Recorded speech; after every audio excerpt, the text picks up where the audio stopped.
Assalamualaikum warahmatullahi wabarakatuh. Masih dengan saya Deswi Miasari NIM 08. Saya dari Posko 89. Nah, kali ini kita akan belajar mengenai kultur jaringan. Nah, jadi kultur jaringan memiliki keterkaitan dengan totipotensi tumbuhan. Nah, totipotensi tumbuhan merupakan kemampuan dari suatu sel atau jaringan menjadi individu baru yang utuh.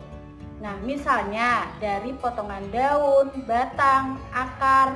Nah, nanti potongan-potongan tersebut akan menjadi tumbuhan yang utuh atau tumbuhan baru.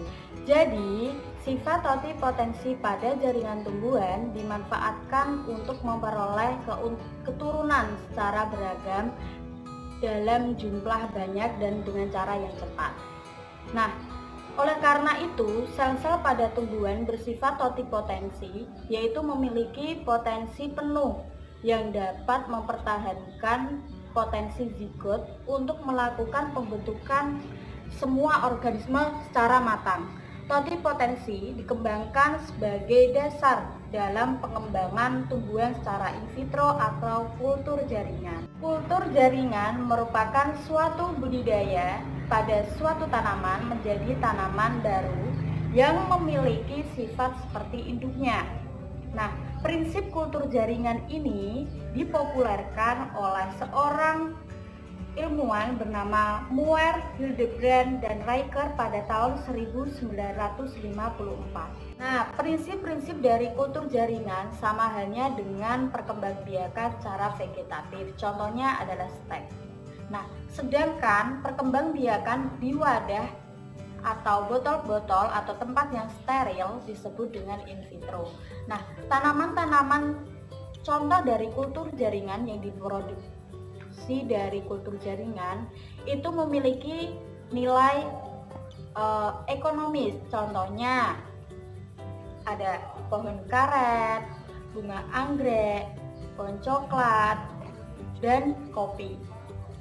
Selanjutnya yaitu tentang jenis-jenis dari teknik kultur jaringan. Itu ada beberapa, yaitu ada 5. Yang pertama ada meristem kultur, yaitu kultur jaringan dengan cara pengambilan eksplan dari jaringan muda atau meristem.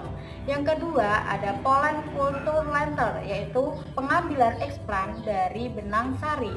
Kemudian yang ketiga ada protoplas kultur, yaitu pengambilan eksplan berasal dari protoplas. Kloroplas kultur merupakan atau pengambilan eksplan menggunakan kloroplas untuk keperluan fusi protoplasma. Dan yang terakhir itu ada somatic cross, yaitu menyilangkan 2 macam protoplasma yang nantinya akan menjadi tanaman kecil yang memiliki sifat yang baru. Nah, selanjutnya yaitu mengenai tahap-tahap dari teknik kultur jaringan tumbuhan. Nah, bisa disimak ya teman-teman. Untuk selanjutnya yaitu tahap-tahap dalam melakukan kultur jaringan. Nah, kali ini kita menggunakan eksplan dari wortel. Nah, eksplan merupakan barang atau bahan yang digunakan.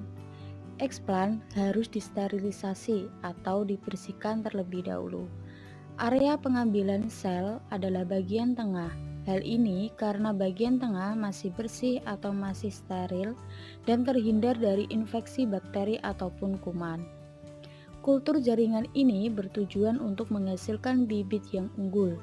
Jika menggunakan eksplan bagian pinggir, maka kemungkinan sudah terkontaminasi oleh bakteri dan jamur. Oleh karena itu, dalam memilih bagian eksplan adalah yang paling terbaik dari yang terbaik.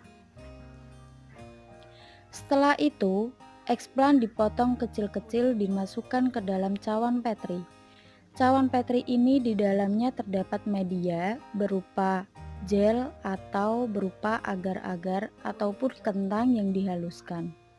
Nah, nantinya potongan-potongan tersebut akan membentuk kalus. Kalus merupakan sel yang belum berdiferensiasi. Selanjutnya, jika kalus sudah tumbuh dan berkembang akan dipindahkan ke cawan Petri, ke medium pertumbuhan yang baru. Kemudian kalus akan menjadi plantet. Nah, plantet adalah calon individu baru. Jadi, satu tanaman disebut dengan plantet. Kemudian, sebelum dipindahkan ke medium tanah dan sebelum menjadi tanaman dewasa, dia harus melewati fase yang disebut aklimatisasi atau adaptasi. Jadi seperti ini, dia diciptakan atau dibentuk dari zona laboratorium yang bersifat steril. Sedangkan dia yang sudah diprodukkan, dia akan dibawa keluar ke lapangan ke udara bebas. Otomatis dia akan kaget tanpa adaptasi terlebih dahulu. Jadi, sebelum dikeluarkan harus diadaptasikan ke ruangan dengan lingkungan 50% kondisi laboratorium dan 50% kondisi lapangan. Nanti ada yang lulus seleksi dan tidak lulus seleksi. Jika tidak lulus aklimatisasi berarti tidak cocok untuk dibawa ke lapangan. Dan jika lulus seleksi aklimatisasi, maka sudah bisa ditanam ataupun bisa dijual. Seperti itu. Yang terakhir adalah manfaat dari kultur jaringan tanaman itu sendiri. Yang pertama, memperoleh tanaman dengan cara yang cepat dan memiliki kualitas sama dengan induknya. Yang kedua, yaitu memperoleh tanaman yang bebas dari hama ataupun penyakit. Dan yang ketiga, yaitu melestarikan tanaman yang hampir punah. Dan yang terakhir adalah mempertahankan keaslian sifat dari tanaman atau dari tumbuhan itu sendiri. Oke, hanya itu yang bisa saya sampaikan untuk pertemuan kali ini. Kurang lebihnya mohon maaf, semoga bermanfaat. Wassalamualaikum warahmatullahi wabarakatuh.